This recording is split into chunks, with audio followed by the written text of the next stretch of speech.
Bien, digo que el profesor Gómez Orea ha participado en todas las jornadas que se han hecho, desde el principio. Siempre contaba yo con él, porque considero que es uno de los medioambientalistas más conocidos en España internacionalmente, porque ha dado cursos y conferencias en países extraordinarios, como por ejemplo en Argentina, ha dado conferencias, en fin, en países desarrollados y de una gran importancia. Por lo tanto, es un lujo tener al profesor Gómez Orea en esta jornada. Y que si el año que viene continuamos, espero que continuemos, si no es que dejo yo de vivir, porque incluso si dejo yo de vivir, esto continuará todavía. Continuará en manos de Antonio Martín Carrillo, que es el codirector, el primer codirector.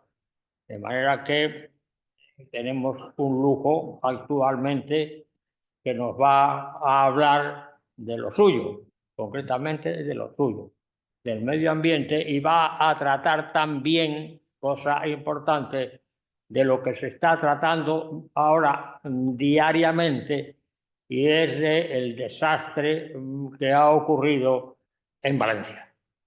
De modo que el profesor Gómez Orea tiene la palabra y tiene mi agradecimiento de corazón de haber aceptado seguir con nosotros y explicarnos de toda su sabiduría, completamente. Y en un libro suyo, eso yo no lo dejo de decir nunca, en un libro suyo, el último capítulo, tuve el honor de escribirlo yo. Y en ese último capítulo se trata de la ética profesional de la ingeniería, que fue presentado este libro en el Colegio de Ingenieros de Caminos, Canales y Puertos hace ya varios años, concretamente. Y yo estoy orgulloso de que en ese libro, el último capítulo, lo hiciera yo, concretamente. De modo que cuando quieras, Domingo, puedes ir. Al lado tuyo está tu hijo, que es arquitecto, y que también nos va a hablar de lo que tenga preparado para decir, y escucharemos también su sabiduría. De modo que adelante. Muy bien, pues buenas tardes a los que estáis conectados por Zoom. Espero que se me oiga y que todo salga bien. José Manuel, el agradecimiento es especialmente mío hacia una eminencia de tu calibre que llevas tantos años con esto de la historia de la filosofía. Yo que me considero también un ingeniero humanista, no tanto como tú, pero sí tengo aficiones literarias y me gusta escribir, aunque no novela, ¿no? Pero, y bueno, pues muchas gracias por confiar en mí desde hace tanto tiempo. Es una suerte que sigan celebrándose todavía, a pesar del tesón de José Manuel, y creo que todos te lo tenemos que agradecer porque es bien interesante pues estos ciclos que se vienen dando y esperemos que continúen, ¿no? Las cosas no se acaben. Bien, tengo que señalar que, no sé, han ocurrido estos días algunas pequeñas desgracias, ¿no? Entre ellas, la tercera ponente, que es Mari Carmen Pereira, pues me llamó anoche que no podía venir porque está enferma. Está enferma y además gravemente enferma. O sea, no tiene ninguna posibilidad. Así que nosotros pues intentaremos cubrir su hueco. Quiero decir que efectivamente José Manuel me ha llamado ambientalista, yo me considero ambientalista, tuve la dicha cuando acabé la carrera de ingenieros agrónomos de encontrarme con el medio ambiente, porque luego realmente no me he dedicado a la profesión agronómica, no me he dedicado a los cultivos o a lo que me dediqué, pues porque un ingeniero agrónomo tiene una preparación generalmente muy amplia y en la época nuestra, que eran 7 años y 2 de ellos selectivos y muy duros, pues la formación es muy amplia. Y entonces, pues te puedes dedicar a muchas cosas. Yo tuve la suerte de encontrarme con el medio ambiente y encontré, pues mi vocación ahí. Y me dediqué a eso. Y muchas de las cosas que se han escrito, pues las escribí primero yo porque estaba ahí, no por nada más, ¿no? y luego pues han ido pasando y se han ido consolidando dentro de la técnica y de la ciencia. En fin, no voy a hablar más de esto. Quiero deciros que el tema del medio ambiente, eso es interesante. Yo he evolucionado desde ser ambientalista, que sigo siéndolo, además ejerzo, a ser territorialista, a pensar en el territorio más bien, y últimamente el medio ambiente trasciende un poco esa dimensión ambientalista para incorporar las dimensiones económicas y sociales, lo económico y lo social.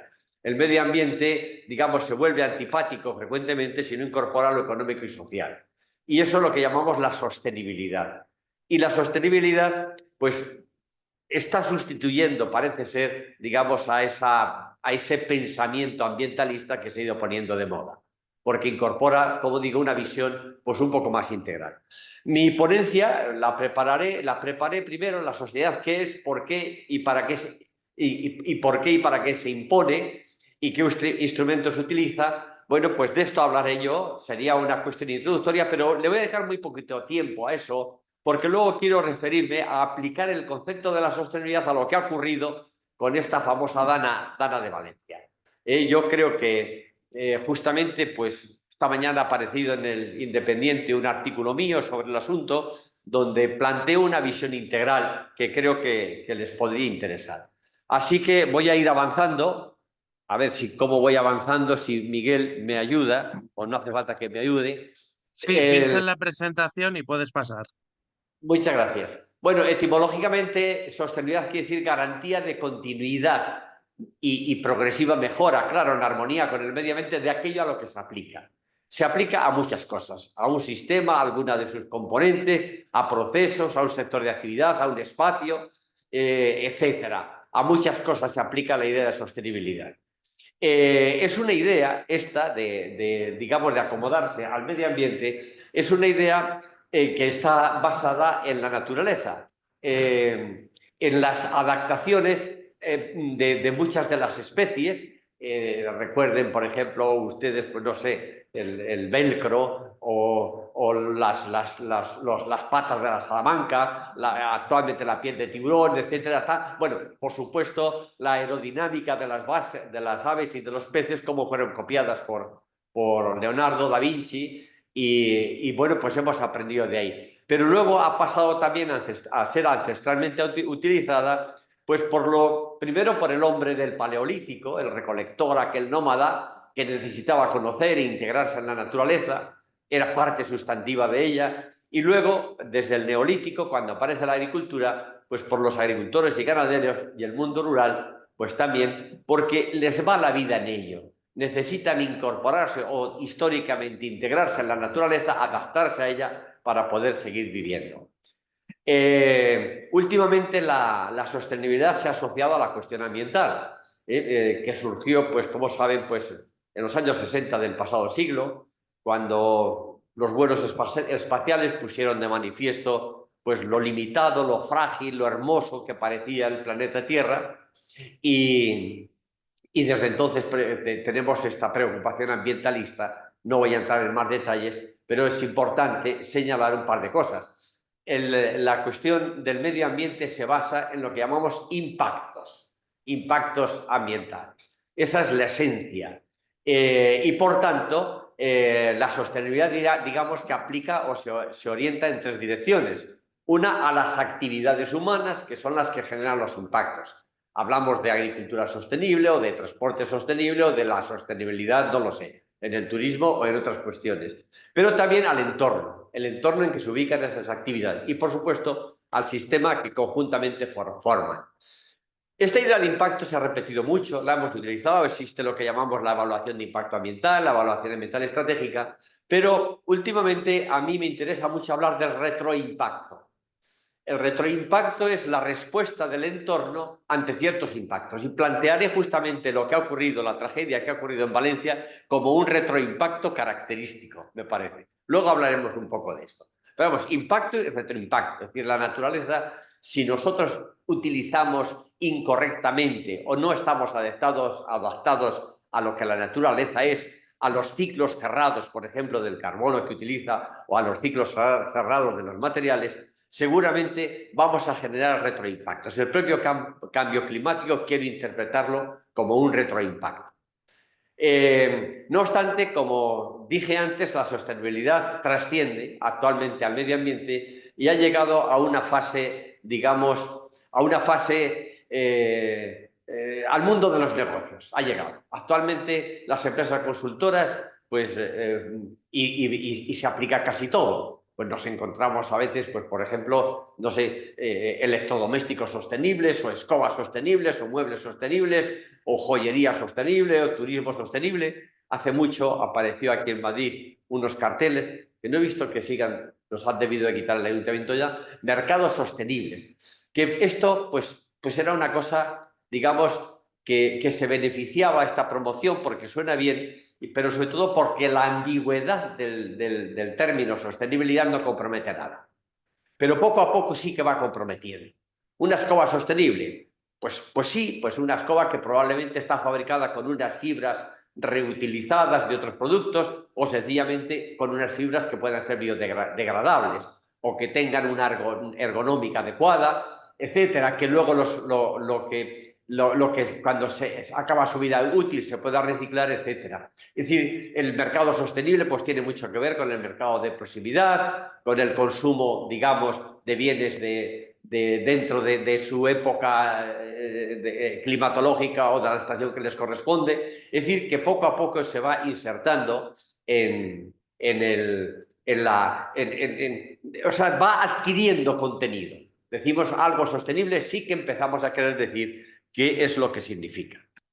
De hecho, al final la sostenibilidad pues es esta garantía de continuidad de la que hablaba siempre, pues se orienta en tres direcciones o tiene tres, digamos, enfoques sustantivos, ¿no? Una es la mitigación, evitar o reducir cambios indeseables en las actividades y en su entorno.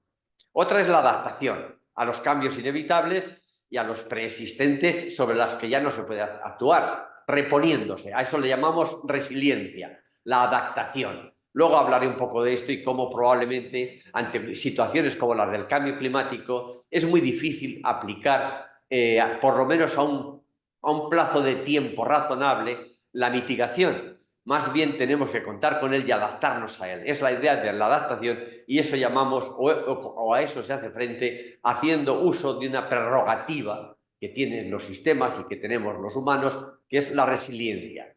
Carmen, la escritora Carmen Posada, perdón, hablaba de la sostenibilidad, decía que era la capacidad de rebote, muy bonito, es decir, Domingo, reponer. Domingo, un segundo. No estás cambiando la presentación. Sigue No, la presentación del principio. no, pues la he cambiado. Yo la he cambiado, ¿eh? En mi pantalla aparece la que estoy hablando ahora. Vale, vuelve a darle a compartir presentación, por favor, porque no sé si ha habido un error ahí. Vamos a darle a compartir. A ver, compartir. A ver, ¿qué pasa aquí? Compartir toda la pantalla, dale, la que está arriba a la izquierda. Y compartir aquí. Sí, compartir toda la pantalla. ¿Dónde? Aquí le doy. Sí. Negro. Lo negro. Bueno, es esta, ¿no? Ahora sí que se ve. Ahora sí. Bien, estaba hablando entonces de la resiliencia. Como decía, la sostenibilidad ha pasado a una fase operativa, ha llegado a la empresa, a las actividades prestadoras de servicios, a la política, etcétera, con un nuevo lenguaje que es el de los negocios y el de la gestión, en el que la idea de sostenibilidad se asocia a tres grandes beneficios. Primero, calidad. Calidad del diseño, de la estructura, del funcionamiento, de la imagen y de la evolución de aquello a lo que se aplica. Estamos en la casa, digamos, de la ingeniería, pues esto es perfectamente aplicable pues, a lo que son los proyectos, los planes de la ingeniería y también a la gestión de las actividades que gestiona la ingeniería. En segundo lugar, la sostenibilidad, digamos que mejora la competitividad en términos de eficacia, que como saben se refiere a la consecución de unos objetivos, y en términos de eficiencia, que como saben se refiere a los costes, digamos, de conseguir esos objetivos. Y tercero, prestigio. imagen y promoción. La sostenibilidad es calidad, es competitividad y es prestigio. Y por eso, en el mundo de los negocios, pues se va utilizando. Utiliza varios instrumentos, pero como digo, no me quiero extender mucho. Simplemente mencionaré pues, uno paradigmático, que es el de la economía circular. La economía circular, como saben, sustituye a la economía tradicional o convencional, que, digamos, opera en ciclos abiertos, toma de la naturaleza recursos o insumos del tipo que sea, los transforma, los utiliza y luego los tira, los desechos, ¿no? Lo que queda, los residuos, lo que llamamos técnicamente efluentes, pues se tiran a vertederos, se tiran donde se tiren. En cambio, la economía circular pretende imitar a la naturaleza, a los ecosistemas, cerrando ese ciclo.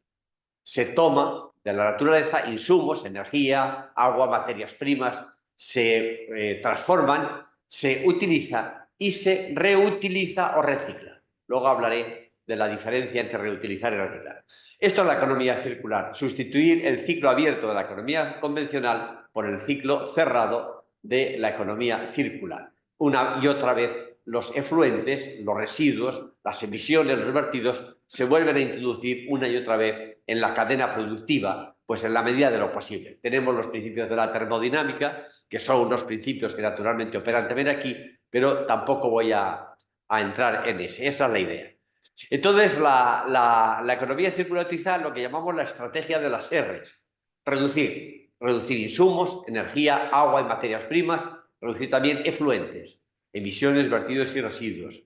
Reutilizar recursos y efluentes, simplemente reutilizar pues sin tratamiento o con un tratamiento muy pequeño.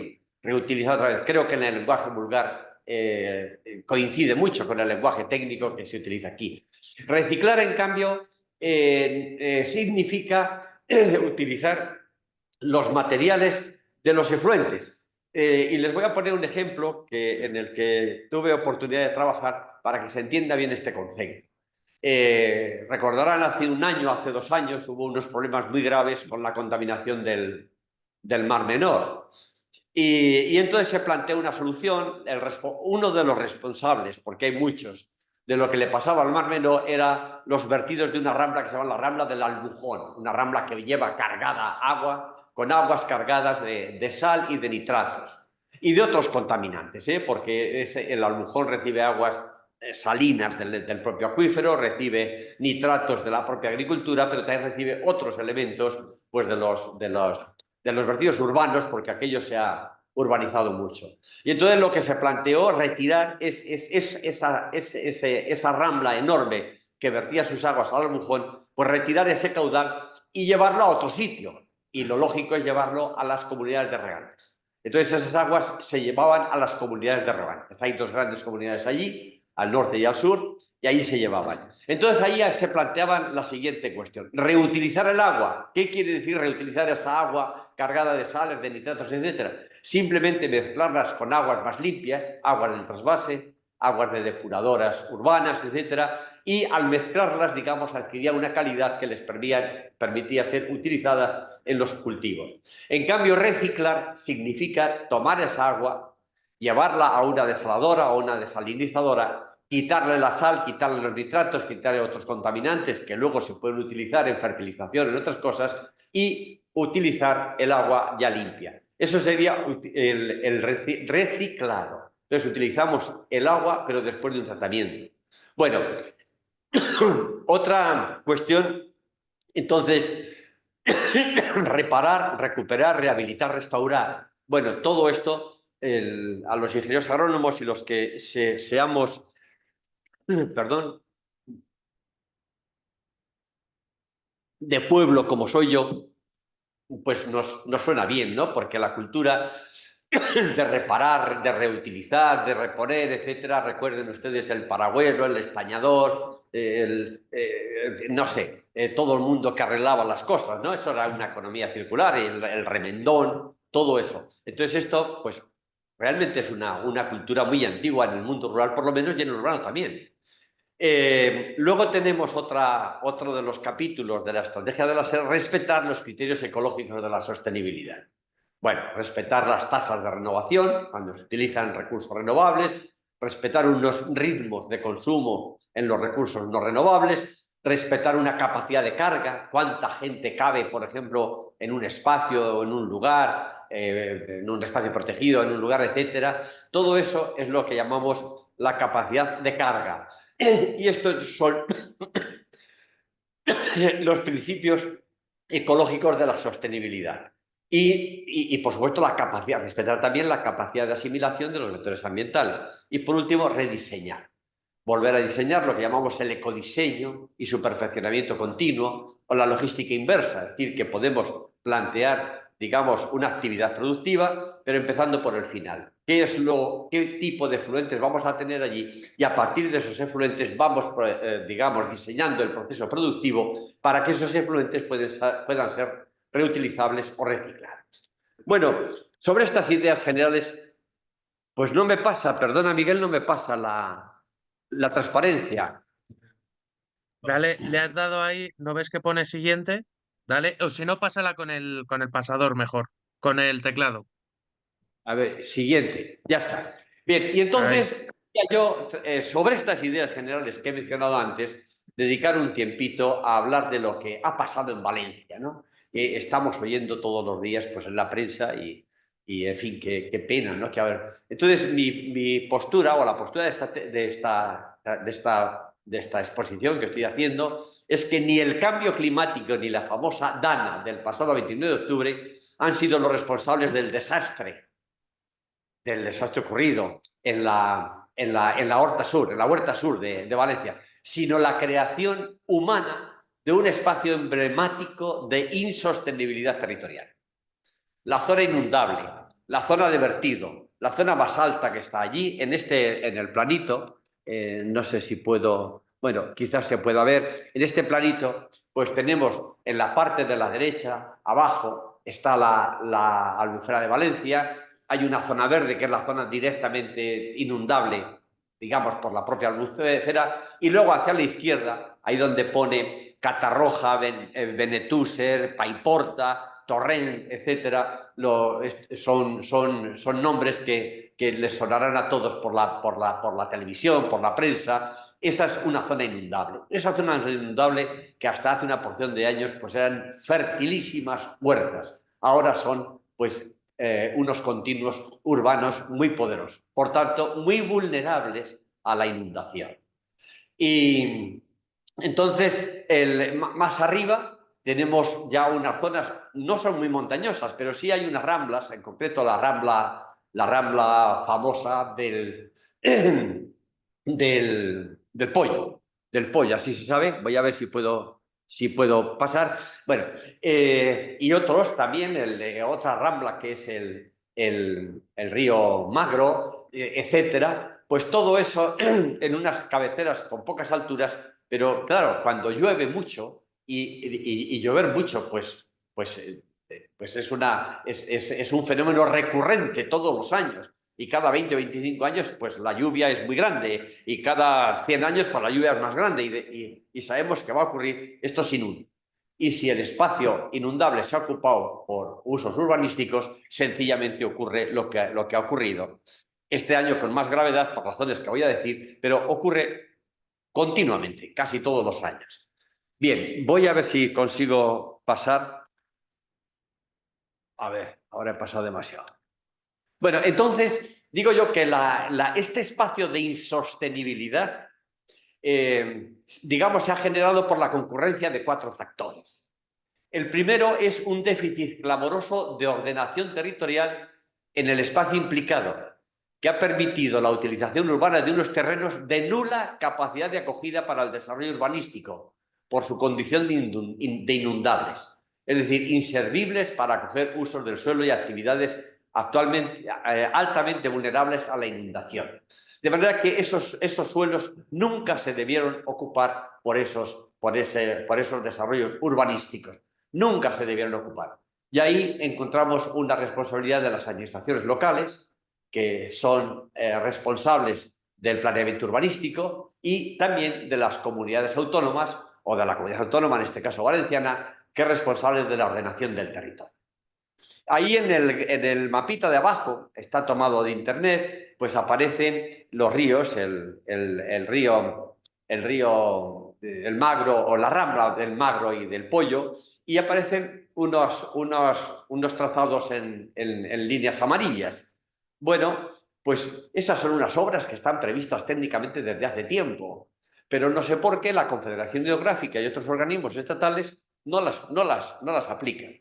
Ahora se va a gastar unos 12, dicen que 12.000 millones para reconstruir eso. No me extrañaría, fueron varios miles de millones los que van a ser necesarios para lo que ocurre ahí, porque ocurre otra cosa muy divertida.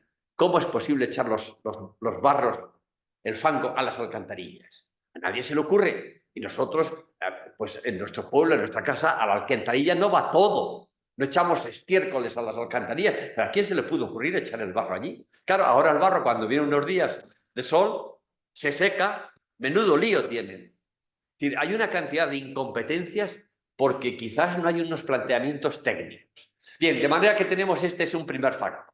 Urbanizar terrenos que no tienen ninguna capacidad para ello.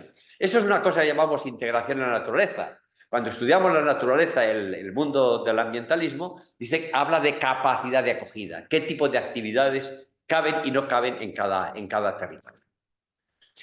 Bien, el segundo factor es la carencia de medidas de retención y regulación del flujo de agua en las partes altas, repetidamente reclamadas por la ciudadanía, pero ignoradas por la administración o administraciones responsables, porque el acontecido no es una, digamos, inundación más o menos convencional, es una tremenda riada, ¿verdad? La riada es algo que baja de arriba, viene, arrolla, no es una inundación. Cuando uno piensa en inundación, incluso la propia construcción de la palabra, inundación es una palabra suave, ¿no? Pues poco a poco se va inundando aquello, pues va subiendo poco a poco el agua. Pero la riada no.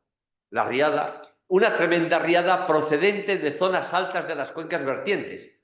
Básicamente las ramblas de Algemesí, que es el río Magro, o las ramblas del Pollo, donde cayó la inmensidad del agua que luego arrambló con todo, porque inexorablemente las ramblas arramblan. Es una expresión que nosotros hice un poco de fortuna trabajando justamente en Almería. Las ramblas arramblan, las ramblas no se pueden ocupar. Entonces, claro, son unas ramblas esas que son muy amplias, están muy llenas, están llenas de casas, las casas están pegadas, pero antes o después esas casas, una riada se las va a llevar.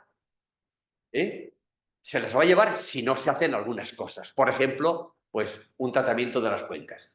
Actualmente, pues no sé, en fin, no voy a entrar en juicios de valor, pero desde luego sí que parece que ha habido ahí una dejación de funciones de alguien que no ha ejecutado unas obras que estaban previstas hace tiempo y que no ha ejecutado la última parte del flanco sur, que eran obras en las cabeceras vertientes. Esto yo creo que es una... Estamos hablando de que si las autoridades han actuado bien o han actuado mal a posteriori. Bueno, pues probablemente se puede haber actuado mejor, pero el momento es antes de actuación. Y yo creo que habría que pedir responsables a quien no ha actuado antes.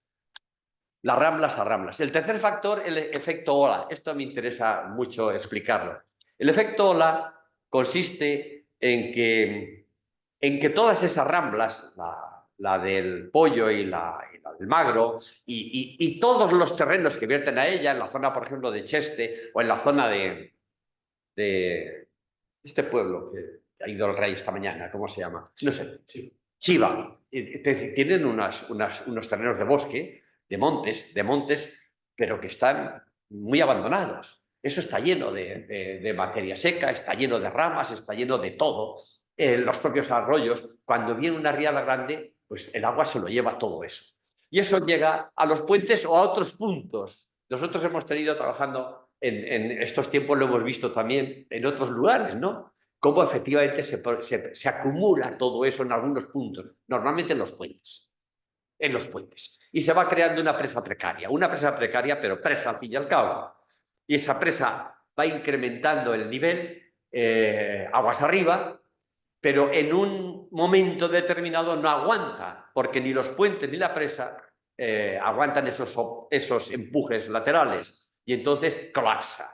y al colapsar viene una ola. Por eso habrán oído seguramente en la prensa y en la televisión, y lo hemos oído los vecinos alcaldes de la zona afectada narran crecidas de 1 o 1,5 metros en menos de 5 minutos. Eso no lo hace una riada de lo que llueve, eso lo hace una ola que se ha retenido un poco más arriba, o cuando pues como ocurrió, no sé si se acordarán ustedes, allá en el lago de Sanabria hace tantos años, que una presa se cayó y un pueblo entero pues prácticamente fallecieron todos. Ocurre eso es lo que llamamos el efecto ola. Parece que esto ha ocurrido allí. Primero en Paiporta ha habido un puente, también en Chiva planteaban que se ha ocurrido esto en otros sitios. Ese efecto ola es responsable de muchas muertes, ese efecto ola. Y parece que efectivamente en algunas horas de la tarde, yo esto no lo he investigado, pero de lo que he leído me lo imagino, porque bueno, favorece mi teoría, en algún momento el río Pollo, la Rambla del Pollo, pues parece que se había tranquilizado. Y no es que se había tranquilizado, es que se estaba almacenando el agua en esas represas precarias que había arriba. Porque de pronto... parece ser que esto que se había tranquilizado, la propia Confederación parece que avisó de que se había tranquilizado aquello, pero de pronto, un poquito después, aquello colapsa y viene la ola, y es cuando ha muerto tanta gente, ¿no? Que entró en los garajes, no les dio tiempo a salir. ¿Cómo sería? Entonces, esta cuestión, este es el cuarto factor, y no el tercer factor, ¿no? La biomasa que produce este efecto ola. Y el cuarto factor es la inexistente o insuficiente adaptación física de los terrenos inundables. Bueno, pues los terrenos inundables, si ya se han ocupado, y seguramente ya esa desocupación va a ser muy difícil, a ver qué hacemos ahí. Pues ir derivando agua, no sé, las cosas que se puedan ir haciendo. Hay planes de eso, hay un plan, no recuerdo cómo se llama, pero que tampoco se ha hecho. Entonces, ni se han adaptado físicamente los terrenos inundables para resistir o para aguantar o para adaptarse a esas avenidas que van a venir, ni las personas tampoco las han preparado. ¿Qué tienen que hacer las personas cuando esto ocurra? Ni la gobernanza, que tampoco. Las autoridades tampoco parece que esto haya funcionado. Bueno, este es lo que llamo el efecto ola. El reventón de una carretera en Guadalajara, por ejemplo, creó una ola de 6 metros en las hoces del río Piedra. Río Piedra tiene un monasterio muy famoso, el monasterio de Piedra, ¿no? Se llama. Y lo ha destrozado aquello. Pues ese es el efecto ola. Se produce en embalse y dice que en la zona de Envid, que está por ahí arriba, pues había como 6 u 8 metros de profundidad en el embalse aguas arriba. Todo eso colapsa y, claro, eso es lo que produce estas cuestiones. De manera que, frente a estos 4 factores, exigen otros tantos tipos de medidas. Yo los clasifico de esta manera. Medidas duras de carácter hidráulico en las partes altas de las cuencas. No solo embalses de regulación, que también, sino diques. El mundo, por ejemplo, el mundo forestal, el mundo de los ingenieros de montes, sabe muy bien, cómo los diques pueden ir reteniendo agua, reteniendo barro, aunque sea poquito, pero se pueden hacer muchos en los ríos. Y esto lo hacían pues un poco más abajo, en Almería, en Alicante, las bocanas que llaman, que es estas aguas de las Ramblas cuando llegan, pues las derivan a través de unas obritas que se llaman bocanas y se las llevan pues lejos a las zonas agrícolas que además encima fertilizan esas tierras. Eso está inventado y debería estar hecho, esos diques y esas presas de regulación. No soy técnico en la materia, soy territorialista, por eso hago una visión, digamos, territorial del asunto, pero no es difícil identificar las medidas que habría que adoptar. Medidas hidráulicas duras, embalses y diques en las cabeceras de la cuenca. Segundo, medidas semiduras de limpieza y evacuación en los tramos intermedios de las cuencas, ancestralmente conocidas y practicadas. Por ejemplo, esto es lo que acabo de decir. Por ejemplo, en la provincia de Alicante, donde las aguas localmente llamadas las turbias, llaman a las aguas que bajan por las ramblas en la provincia de Alicante llaman las turbas, pues cargadas de materiales, de sedimentos, de nutrientes al final, pues por las conocidas bocanas se la llevan a terrenos aledaños y allí pues fertilizan y no hacen daño. Un tercer tipo de medidas serían semiblandas, orientadas a reducir la vulnerabilidad en este caso, ¿no? Habríamos, digamos, las medidas duras y semiduras van a reducir la peligrosidad de la riada. Estas medidas semiblandas que he llamado a reducir la vulnerabilidad. Pero tenemos estos dos elementos, la peligrosidad de la amenaza y la vulnerabilidad del territorio. Por ejemplo, si estas tierras llegan a las huertas, no pasa nada. Si inundan, bueno, pues a lo mejor se pierde una cosecha o a lo mejor ninguna, pero es muy probable que eso esté compensado por la fertilización que suponen y por los sedimentos que quedan. No pasa nada, o sea, es poco vulnerable. Pero claro, si aquello está ocupado por urbanismo, por usos urbanos, pues entonces sí. Entonces, medidas orientadas a reducir la vulnerabilidad de los terrenos inundantes, pues ya, como dije antes, mediante todo tipo de medidas físicas. Y luego medidas blandas, que es la preparación de la población, de las autoridades y sobre la forma de actuar y sobre todo actuar de forma coordinada y cooperativa. A mí me entristece, como creo que entristece a todos, pues ver cómo las autoridades pues no hacen más que pelearse unos contra otros. Y no hablan de lo que hay que hacer, sino de lo malo que lo ha hecho el otro. Y el otro habla de lo mal que lo ha hecho el otro. Pues yo creo que deberían plantear, este es el problema, ¿cómo lo afrontamos? Es una vergüenza, creo yo. Pienso yo, no vean ningún matiz político en mis palabras, pero sí me entristece como ciudadano. La economía colaborativa. ¿Por qué el mundo rural, los pueblitos en la posguerra de España, en tantos años, han subsistido? Porque hay una economía colaborativa. Una economía colaborativa. Colaboran. Y no hay banderías, no hay partidarios. Esto creo que es una desgracia que estamos sufriendo y espero yo que estamos sufriendo a ciertos niveles de la sociedad y en ciertos estamentos de la sociedad, porque otros no. El pueblo raso no está peleado, en principio. En fin, luego hay otras medidas complementarias, pero yo creo que son estas. En la cabecera de cuenca, en los tramos intermedios, en los lugares inundables y en la preparación de la población, de las autoridades, etcétera. Y luego hay otras medidas de reforestación, etcétera, pero a mí me interesaba plantear esta sobre todo. Bueno, pues yo con esto terminaba.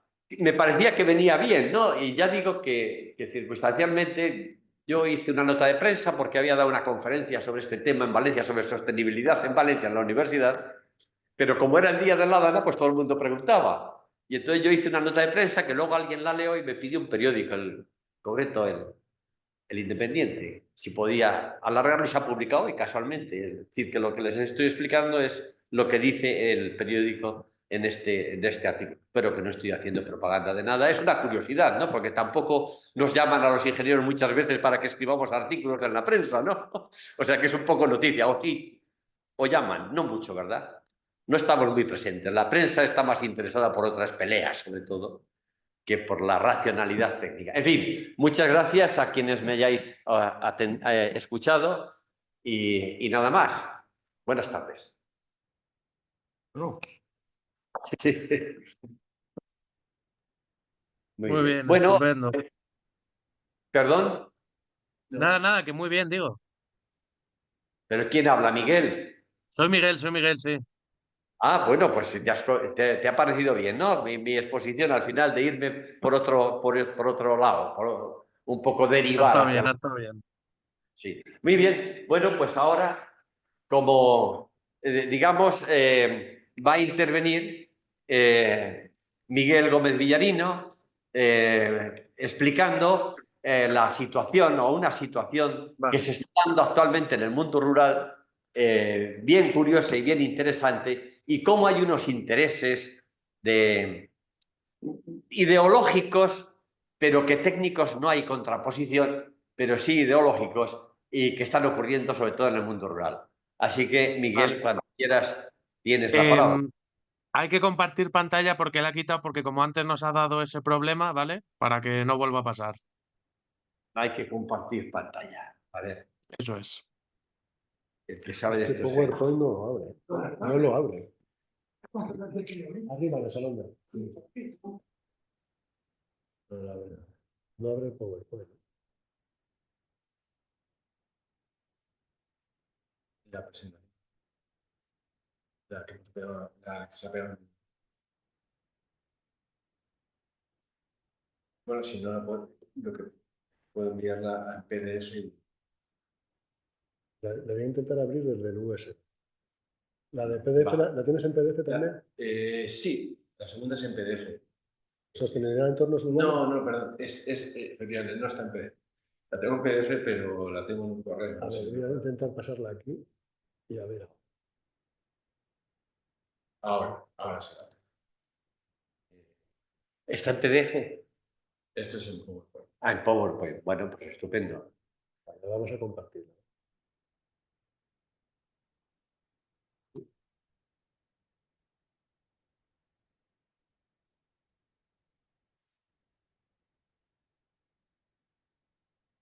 Compartir. Ahí está. Vale, pues buenas tardes. ¿Se oye? Sí, se ve y se oye bien.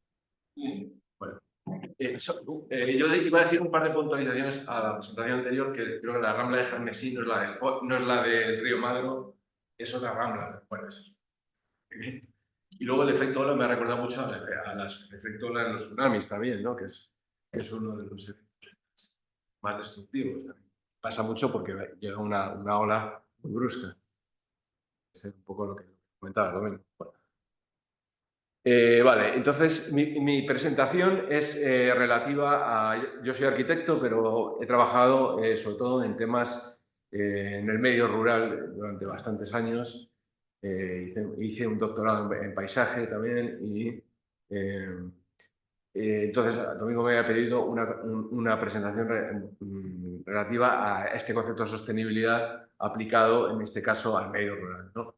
Entonces, como hemos trabajado también con él y con consultoría en planes de paisaje y en informes, muchos informes en el campo, diría, y de esa experiencia es que saco esta idea de la presentación que vamos a ver.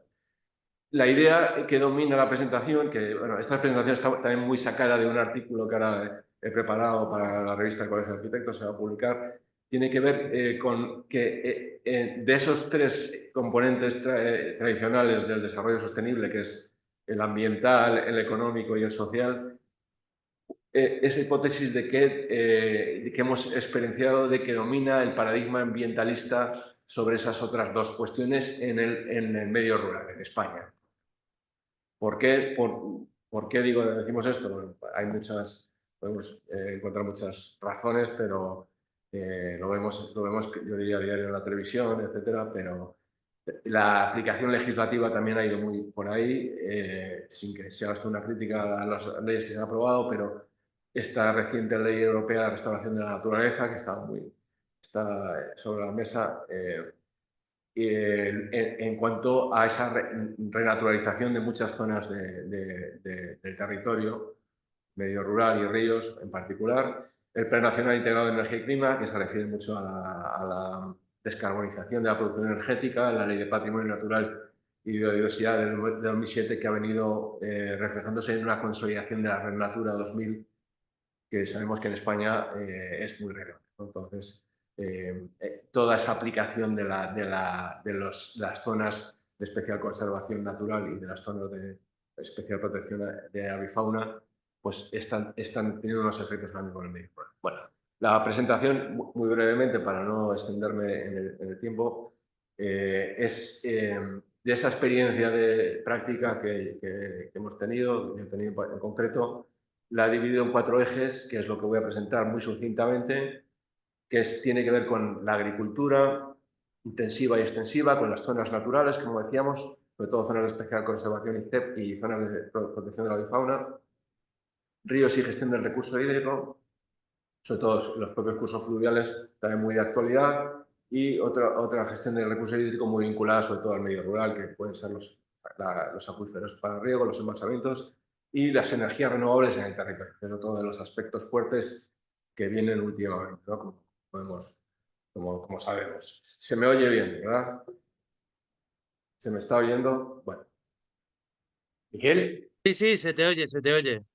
Muy bien. En cada uno de estos 4 temas pues vamos a ver unas breves pinceladas generales porque también tampoco no se puede, son temas muy complejos, que tienen mucho recorrido, pero por nuestra experiencia, unas pinceladas de lo que está pasando en cada uno de estos ámbitos, algún ejemplo de por qué, de dónde lo hemos visto esto que sucede en estas cuestiones, en cada uno de estos ámbitos y no sé si en la parte final dará tiempo a ver en esta idea de que ha predominado el paradigma ambientalista, qué sinergias hay en cada uno de estos ejes con el ambientalismo y qué conflictos hay. Y eso podría dar, en el caso de planificarlo adecuadamente, pues un escenario futuro en que se compense el ambientalismo con otras sensibilidades, sobre todo la social, el despoblamiento, por ejemplo, que tiene que ver mucho con esto, y también la viabilidad económica del medio rural. Bueno, la agricultura extensiva, algunas ideas de lo que está pasando. La agricultura extensiva, la tradicional, se encuentra en general estancada o en declive porque por unos márgenes de beneficio que se reducen, porque la producción es difícil aumentar la producción y además aumentarla pues generalmente no implica más beneficio por distintas dinámicas económicas globales. Hay una alta correlación, esto también se ha comentado, yo lo he visto aquí en alguna conferencia, entre las zonas de agricultura extensiva y las zonas menos pobladas del país. Es decir, la agricultura extensiva pues, está muy vinculada al despoblamiento rural. La pérdida de productividad ha provocado el abandono de zonas marginales de cultivo. Esto pues, es otro aspecto relevante, pues muchas zonas que se cultivaban antaño, terrazas o zonas de cerros o zonas de una calidad agrológica menor, pues han tendido a abandonarse. Y esta dinámica más importante de la agricultura, pues que tiende a transformarse en muchas zonas de las mesetas en agricultura intensiva cuando se dispone de agua, ¿no? La agricultura intensiva, pues es el reverso de lo anterior en España. Está muy vinculada al regadío y en general suelos fértiles, aunque no siempre en vegas, en los grandes valles fluviales normalmente, Guadiana, Guadalquivir, en La Mancha, donde hay agua, el Valle del Ebro, en las costas, por supuesto, como sabemos, por ejemplo, en Valencia, en Andalucía.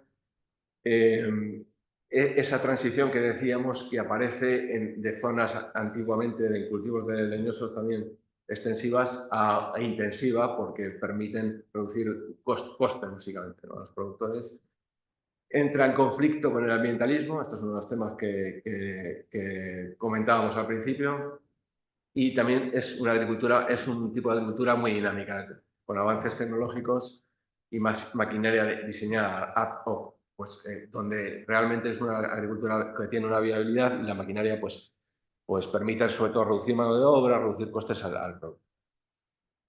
¿Dónde hemos visto todos estos aspectos que comentábamos? ¿Por qué hablamos de esto? Pues porque en distintos informes y trabajos, estuvimos trabajando en los catálogos de paisaje en Aragón, en Andalucía, en Rioja Alavesa, y siempre aparecía esta transición a la intensiva, ¿no? En la agricultura extensiva. ¿Qué ha pasado? Que muchas veces, por ejemplo, aquí he traído tres casos en Petrol, Albacete, en Villacañas, Toledo y en Yecla, esa transición de propietarios a cultivo intensivo en regadío se había bloqueado por lo que veíamos también antes, que son las zonas de conservación de avifauna. ¿Por qué? Porque se supone que en las zonas de protección particularmente ciertas especies como la butarda y otras sufren bueno, tienen esa preferencia por unas perspectivas amplias, por los cultivos cerealistas, entonces se está restringiendo este tipo de cultivos, ¿no? Bueno, esta es una imagen que vimos en un informe en Petrola, en Albacete, que realmente nosotros encontrábamos que no era tan así, que donde se estaba plantando almendros en tierras de cereal, muchas veces las abutaradas lo utilizaban como un elemento de cría o de refugio. Bueno, son esos círculos azules, esto es un informe de la propia Dirección de Medio Ambiente de Castilla-La Mancha, de las zonas donde eran de nidificación de la butarda y coincidían con almendros, ¿no? Bueno, esto es por dar esa idea de que esa visión ambientalista sobre la agricultura extensiva y su intensificación, pues estaba sobre unos fundamentos teóricos no tan sólidos. Hablábamos, el segundo eje son las zonas naturales que están en el territorio, que básicamente se dividen en la Red Natura en España, pues es esta iniciativa de la Unión Europea de conservación del territorio que lo divide particularmente en las zonas de conservación de hábitats, flora y fauna, y de las zonas de protección de aves. Son los elementos de la biodiversidad más relevantes. Y son zonas de gran extensión en nuestro país, pues cerca del 30% de la extensión de España está considerada zona Red Natura. Tenemos la zona de conservación de hábitats, que ahí decimos algunas cuestiones, por ejemplo, que algunos de estos hábitats, aun siendo valiosos, no están realmente amenazados. Muchos de estos hábitats se han protegido, tenemos la impresión por la experiencia, en zonas de monte que quedaban sin cultivar, y entonces quedaban reductos de la naturaleza, y eso es lo que se ha delimitado, zonas de especial. Y respecto a las zonas de protección de la avifauna, pues lo comentábamos antes, esa imagen de abajo son las zonas de protección de la avifauna en la zona de Albacete, lo que llaman las zonas humedales, la cuenca endorreica del sureste de Albacete, y hay una concentración de abutardas y de otras especies. Se delimitaron las zonas de protección de aves que generan cierto descontento sociales. Es esto lo que comentamos también antes.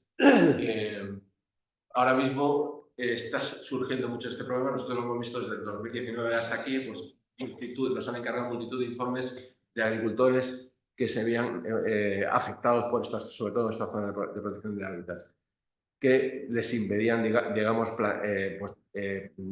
intensificar cultivos de viñedo, plantar almendros, pistachos, etcétera, por ubicarse dentro de zonas de protección avícola.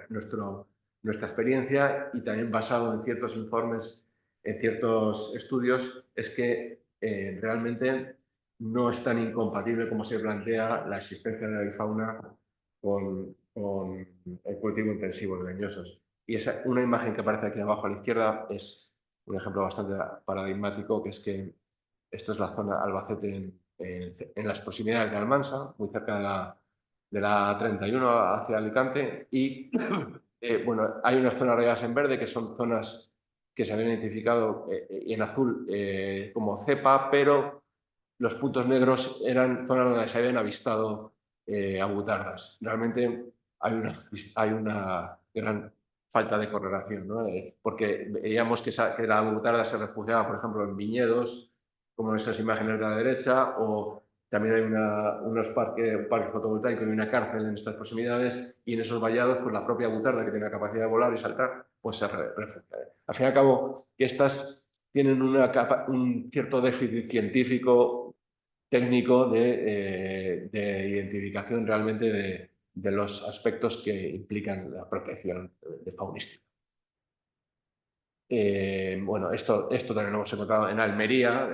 Nos encargaron un informe por relativo a cómo en una finca de 2.000 hectáreas se estaba impidiendo una aplicación muy específica en una zona de la finca para desarrollar agricultura intensiva, que era de gran productividad, porque había seis hábitats de interés comunitario.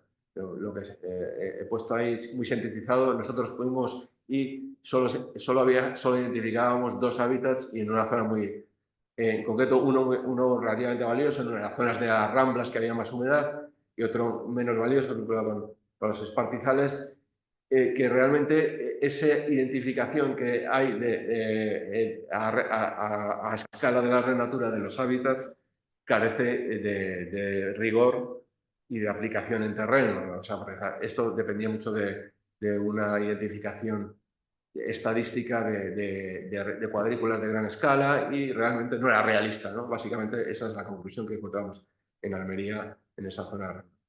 Creo que, no sé si Domingo lo explicaste en otra presentación también. Y otro de los casos que hemos visto en la red Natura de estas problemáticas en el caso de Fragas del Eume en La Coruña, en la desembocadura del río Eume, que se había declarado un parque natural y implicaba pues que era un poco, caminaba hacia la extinción del eucaliptal en esa zona. ¿Qué encontramos cuando fuimos y visitamos la zona? Que realmente el eucaliptal era una actividad muy imbricada en el territorio, que implicaba muchos pequeños productores que tenían ese recurso del eucalipto, y que realmente las medidas que el parque promovía sobre esa zona de las Fragas del Eume, en torno a las vertientes en torno a la ría, implicaban que no se podían renovar los eucaliptales ni se podían afectar los caminos, para mejorar los caminos, para sacar la madera, implicaba, a fin de cuentas, pues la extinción de la actividad maderera. El tercero de los cuartos ejes, para ir un poco con cierta celeridad, es el que hablaba, es del tema de la red hidrográfica, de los cursos fluviales y de los acuíferos y presas de riego, embalsamientos vinculados al medio rural, ¿no? Los cursos fluviales, bueno, esto han sido históricamente alterados, esto lo hemos visto también. Y existe ¿cuál es aquí ese elemento polémico o de dilema, ¿no? Es el reciente Plan Europeo de Restauración Natural, pues promueve, quizá desde una perspectiva muy distante de la realidad, por lo menos del caso español, la regeneración de los cauces. Entonces, también nos hemos encontrado en que esto generaba unos problemas locales muy concretos. En concreto, ese Real Decreto 675 de 2023 va muy alineado con esa política de regeneración natural de la Unión Europea, y promueve una redefinición de los dominios públicos hidráulicos encaminada a ampliar esos dominios públicos hidráulicos, y entendemos que a regular casi desde un punto de vista público. O sea, en algunos casos nos hablan de una expropiación forzosa, lo que sucede en esos dominios públicos hidráulicos. ¿Cuál era el problema con los dominios públicos hidráulicos? Bueno, lo veremos en la diapositiva siguiente, pero que se determinaban también con métodos de software, realmente un software con una escala insuficiente. Esto es lo que encontramos frente al deslinde tradicional, que es un deslinde sobre el terreno, que es lo que existe en algunos cursos fluviales, y esto estaba generando, sobre todo en actividades forestales en Las Vegas, por ejemplo en Palencia, que es el caso que estudiamos, estaba implicando que mucha de la actividad forestal se veía expuesta a unas incertidumbres que de alguna forma desincentivaban la actividad. Otro de los aspectos relevantes que en este sentido es el tema de los acuíferos, grandes aspectos, ¿no? Estoy diciendo como decía, pinceladas muy generales sobre estos temas. En los acuíferos, ¿cuál es la problemática? Bueno, ha habido una sobreexplotación, lo sabemos también por casos que hemos visto en Doñana, en Andalucía, en tablas de Daimiel, en casos emblemáticos, y una tendencia a favorecer la recarga, eso es positivo. Pero claro, esto choca muchas veces con el uso de los agricultores, de la agricultura intensiva en esas zonas. Entonces, hay una evolución normalmente en la agricultura, que comentábamos, hacia mejorar la eficiencia de los regadíos y implantar el regadío cuando se pueda, sin incrementar generar el consumo, pero choca bastante con esta idea de recarga de acuíferos. Hay una polémica que lo he puesto abajo con el efecto rebote del regadío, porque también este es un tema que ha salido bastante, que el regadío intensivo y eficiente, hemos oído en distintos ámbitos que puede ser contraproducente por el efecto rebote, porque al ser más eficiente se infiltra menos terreno a las cuencas y de alguna forma transpira más desde las plantaciones y pierde las propias cuencas agua. Esto es un poco lo que los ecologistas plantean.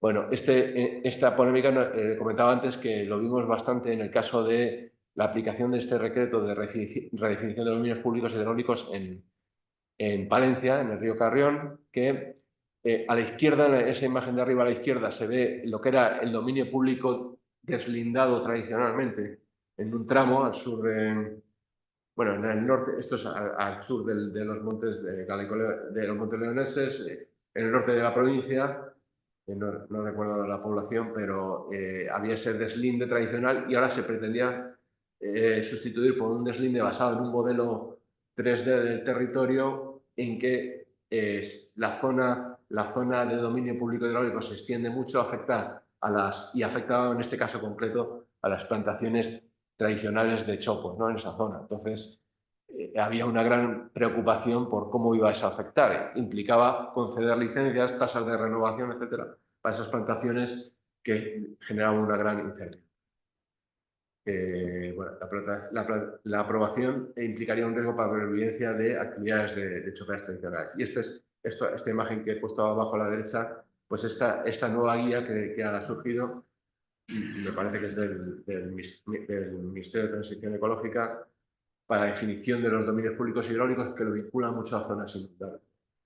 Eso puede tener cierto sentido, pero también implica unas restricciones importantes en usos tradicionales que en gran medida no afectan a la inundabilidad o a los flujos, a los regímenes de inundabilidad. Y el último de los ejes, para ir ya terminando la presentación, es el de las energías renovables, que es otro de los casos en que nos hemos encontrado trabajando, que ha venido muy fuerte. Todo lo hemos visto, pues la energía eólica ha venido muy fuerte en el 2000 y la fotovoltaica en los últimos 5 o 10 años, bueno, viene ya de Zapatero, se promovió una primera oleada y luego muy basado en ese Plan Nacional Integrado de Energía y Clima, que promueve la descarbonización, alineado un poco con los objetivos de cambio climático, da un impulso a la producción renovable precisamente para descarbonizar la producción energética, en el sentido de depender menos de energías fósiles que emitan CO2 a la atmósfera. Entonces, el Plan Nacional Integrado de Energía y Clima que comentábamos promueve hasta el 2030 aumentar la producción renovable en España hasta cubrir entre el 70 y el 75% de la energía eléctrica. No de toda la consumo de energía, que depende mucho del automóvil, pero sí del área, ¿no? Entonces, esto tiene unas implicaciones. La energía eólica pues, tuvo un impulso muy fuerte los proyectos tienen un carácter de interés supramunicipal por todo esto que decimos, ¿no? Porque es una energía autóctona, permite mayor independencia al país y luego tiene este carácter de verde o de no emisora de CO2. ¿Qué impacto tiene sobre el territorio? Bueno, esto es objeto también de discusión, pero es fundamentalmente paisajístico, pero convive bastante con muchas actividades. La imagen de abajo es un parque eólico en Cádiz. Estuvimos haciendo un trabajo ahí de catálogo de paisajes de Cádiz y directrices del paisaje. Y bueno, los parques eólicos en esas campiñas entre los sistemas montañosos y la costa, pues convivían relativamente, por ejemplo, con la ganadería, que se ven ahí la cabaña vacuna en esa zona con Ille de la Frontera, Vejer, etc. Y bueno, es una energía, se puede gustar más o menos, pero tiene una cierta convivencia con el territorio. Hay una tendencia a repotenciar los parques eólicos. La tendencia más importante es que están ganando capacidad. Cada aerogenerador de producir se están incrementando en envergadura y se reducen los elementos por parque, pero mantienen la potencia, ¿no? La energía fotovoltaica es la otra gran dinámica de impacto en el territorio y esta tiene una mayor expansión reciente. Ha sido muy fuerte la oleada que ha venido promovida por el PNIEC, porque tiene que ver también con los incentivos económicos de las subastas del Ministerio, etcétera, a la producción renovable. Y bueno, tiene una mayor conflictividad social porque ocupa más extensión, ¿no? Esas imágenes de abajo, pues vemos que esos parques fotovoltaicos son muy extensos. Entonces compite con el terreno agrícola, la redistribución de las rentas que genera a veces no es equitativa en muchos municipios, porque depende de a quién le toque, ¿no? Aunque también tiene una complejidad también cómo se aprueban estas plantas, porque implican unos unos estudios de impacto que tienen que estudiar cómo revierte a cada municipio, pero bueno, en general, bueno, las rentas pues también depende a quién, como digo, a quién le toca. Y tiene una afección territorial por el paisaje, pero también puede afectar a caminos, veredas, etc. Nosotros hemos trabajado en esto bastante, pues en el tema de eólico, por ejemplo en Galicia, en un parque eólico en Gasalla, en la zona de Ordes, pues en este caso afectaba el hecho de implantar un parque, imponerlo sobre el territorio, pues afectaba, por ejemplo, a una granja ecológica de producción de lácteos que no querían realmente ese parque ahí, ¿no? Entonces es un poco, estuvimos investigando en qué medida se justificaba territorialmente la implantación del parque eólico. Y en parques fotovoltaicos hemos trabajado mucho, por ejemplo, en los estudios de capacidad arológica para digamos, acoger este tipo de plantas fotovoltaicas en la zona centro, porque implicaba una gran ocupación de espacio y muchas veces en zonas, por ejemplo, de las Campiñas y Las Vegas en Madrid, en zonas de alta productividad. Entonces, el hecho de que se aceptaran estas plantas fotovoltaicas tenía unas importantes repercusiones para los municipios. También hemos estado estudiando cómo puedes compatibilizar la producción fotovoltaica con esta agricultura para mejorar precisamente la productividad del suelo, no perder la productividad agrícola y además mejorar el paisaje. Estas son imágenes de algunos informes que hemos desarrollado para distintas empresas que estudian esa compatibilidad entre la fotovoltaica y la agricultura. Creemos que eso puede mejorar la producción agrícola o mantenerla y además tiene un impacto significativo sobre el paisaje. Bueno, había presentado algunas sinergias y conflictos en cada uno de estos aspectos entre el ambientalismo, pero por la extensión un poco de la presentación, ¿no? Y lo he comentado también, no lo voy a desarrollar. Y esto se resume un poco en esta última presentación, que es un escenario futuro posible en este sentido del medio rural en que sea más equilibrado, ¿no? Y unas conclusiones. Bueno, se han dado unas pinceladas sobre la situación del medio rural basándose en la experiencia, como comentábamos, y organizado en esos 4 ejes que decíamos: la agricultura, las zonas naturales, la gestión del recurso hídrico y las energías renovables. Y esa hipótesis de que hay una preponderancia del paradigma ambientalista sobre las otras 2 dimensiones canónicas del desarrollo sostenible.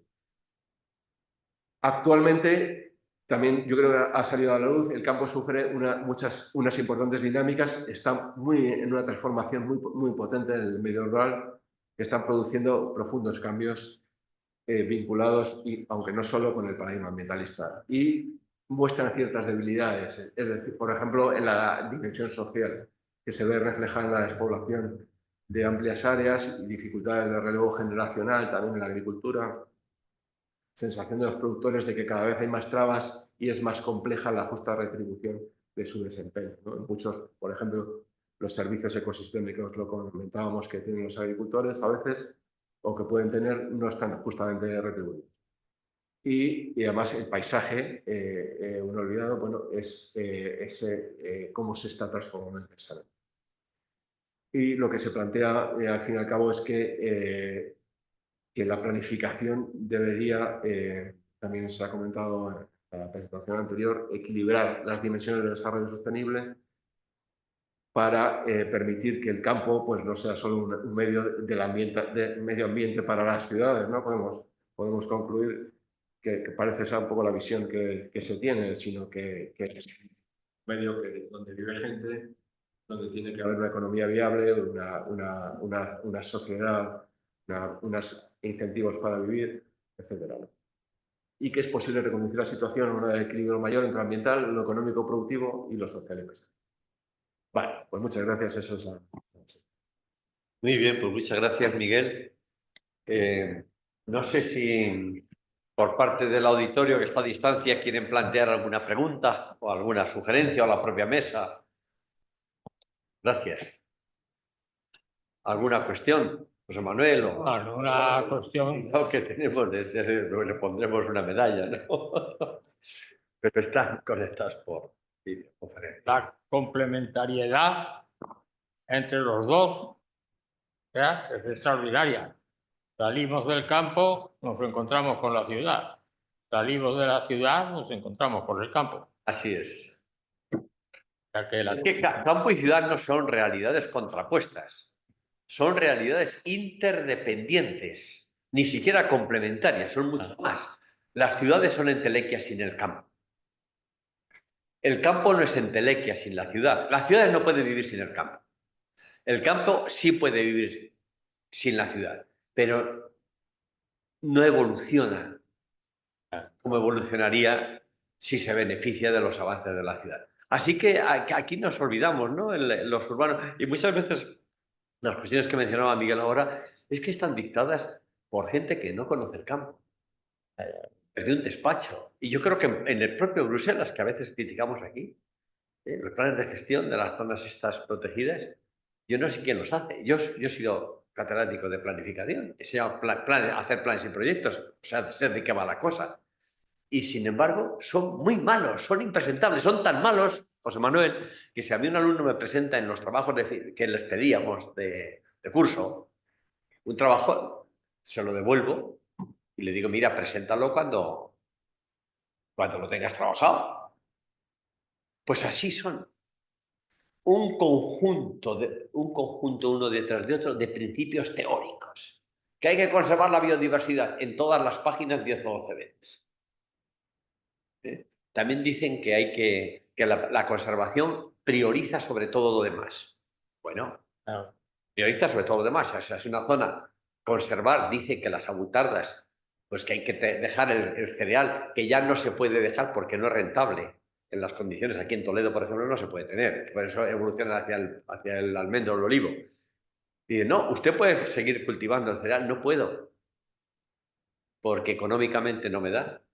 Hay que abandonarlo o vas. Y entonces no hay relevo generacional. O sea, está produciendo las tierras de cultivo, cuando las ponen en una cepa, en la Red Natura 2000, pierden el 70% de su valor comercial. O sea, tú tienes una finca y te la declaran desde una cepa, si esa finca valía 100, ahora solo vale 30.